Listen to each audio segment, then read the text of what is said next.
흔들리지 않는 전체. 며칠 전 캄보디아에 다녀왔다. 여름나기를 힘들어하는 체질 때문에 감히 열대 지방을 여행할 엄두를 내지 못했는데 친구 따라 강남 간다고 평소 흉엄을 없이 편하게 여기는 이들이 일행이 된다기에 이번 기회를 놓치면 영 못 가보지 싶어 따라 나서게 되었다. 늙어갈수록 여행에 대한 매혹도 현저하게 감퇴하는 걸 느낀다. 집 떠나자마자 그날 밤부터 기껏 집에 갈 날이 며칠 남았나 그것부터 꼽고 있는 자신을 마치 남의 일처럼 한심하게 바라보게 된다. 호기심보다는 무사 안일 쪽으로 기울게 되는 스스로 동정받아 싼 나이다. 그런 주제에 힘들 것이 뻔한 여행을 할 용기를 낸 것은 앙코르와트와 킬링필드에 대해 얻어들은 게 둘 다 인간이 한 일 같지 않아서였을 것이다. 인간에 대한 강한 의문부호가 아직 내 안에 남아있다는 게 그나마 위안이 된다. 열대지만 그곳도 계절적으로는 겨울이라는데 아침 저녁은 그런대로 견딜만 했지만 오후 2~3시간은 호텔 방에서 휴식을 취해야 할 만큼 습기차고 더웠다.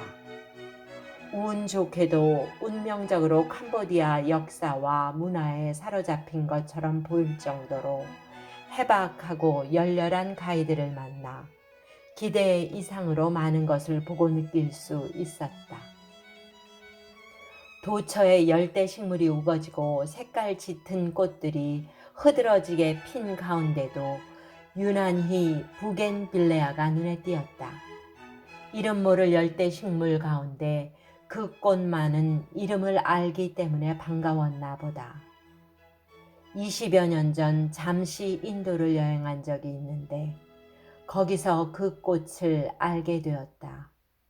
우리나라에선 화분에서나 겨우 몇 송이를 볼 수 있는 그 꽃이 그곳에서는 담장 전체를 진홍색으로 뒤덮을 정도로 극성맞고 무성한 게 신기해서 이름을 알아놓은 거였다. 캄보디아에선 다른 이름으로 부르고 있었고 캄보디아의 모든 것을 극도의 가난까지도 깊은 애정으로 감싸듯이 희망적으로 소개하던 가이드가 부겐빌레아에 대해서만은 꼴도 보기 싫은 지겨운 꽃이라고 인상까지 쓰는 것이었다. 가이드가 그 꽃을 혐오스러워하는 까닭은 전혀 향기가 없을 뿐더러 사계절 피고 지는 걸 멈추지 않으니 언제 어디서나 줄창 볼 수 있기 때문이라고 했다. 지는 일이 없어서 지겹다는 소리를 들으며 캄보디아 사람보다 더 캄보디아를 사랑하는 것처럼 보이는 가이드지만 어쩔 수 없이 한국 사람이구나 하는 생각이 들어 슬며시 웃음이 나왔다.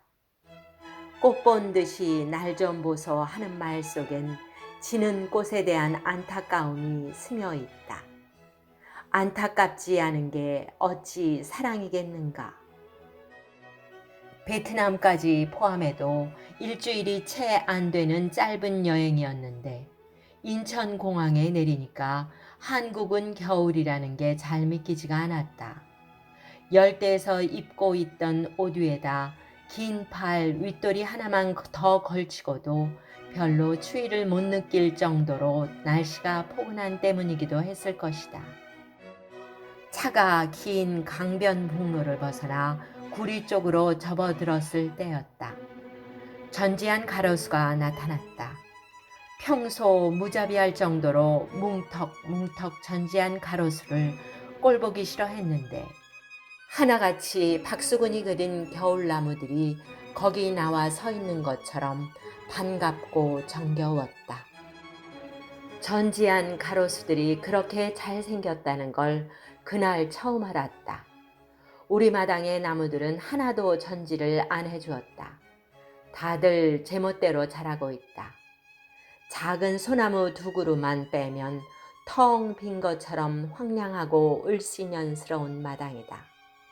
마당을 바라보는 맛에 실내를 꾸미는 일엔 전혀 신경을 안 쓰고 사는지라 겨울에 손님이 오면 자랑할 게 없어서 곤란해지곤 한다. 그래서 1년 중 가장 볼 게 없을 때 오셔서 어쩌나 괜한 군소리를 하면서 저 나무는 살구나무, 저 나무는 라일락, 저 나무는 자두나무, 저 나무는 앵두나무 하고 앙상한 나무들의 과거의 영화나 부풀려 이야기해 줄 수밖에 없었다. 그렇게 볼품없다고 생각한 나무들이 안 본 지 며칠이나 된다고 어찌나 의젓하고 아름다워 보이는지 저거야말로 나무의 진면목이구나 싶은 짜릿한 감동을 맛보았다. 잎과 꽃과 열매까지 포함해야 나무의 전체가 되는 줄 알았다. 이제 보니 그것들을 다 떨구고 맨몸으로 서 있는 나목이야말로 하늘을 우러러 한 점 부끄러움이 없다는 게 바로 저런 게 아닐까 싶게 거침없이 당당하고 늠름해 보였다.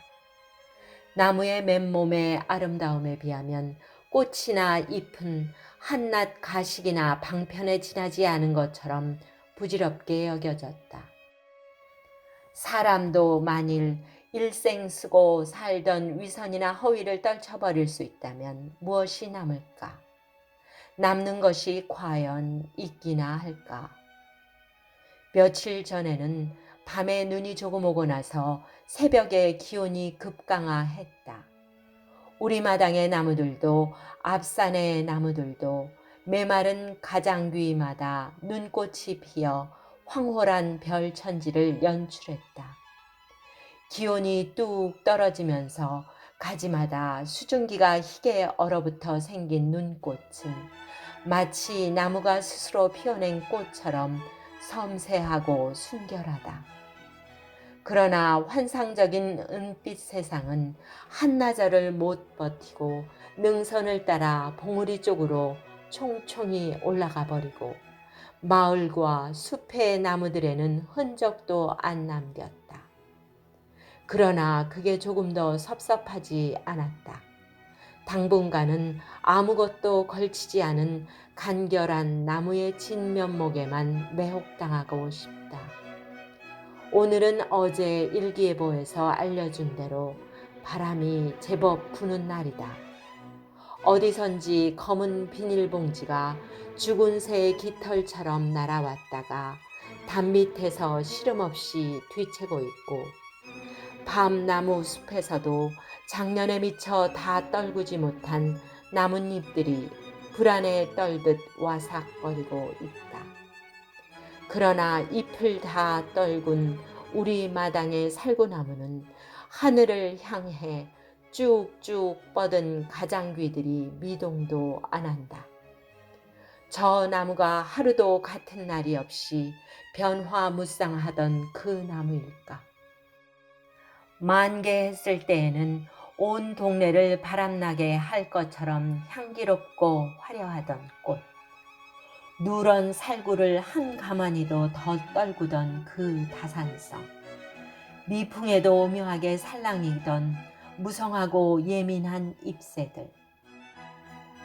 느릿느릿 물들다가 우수수 서글픈 소리를 내며 서둘러지던 낙엽.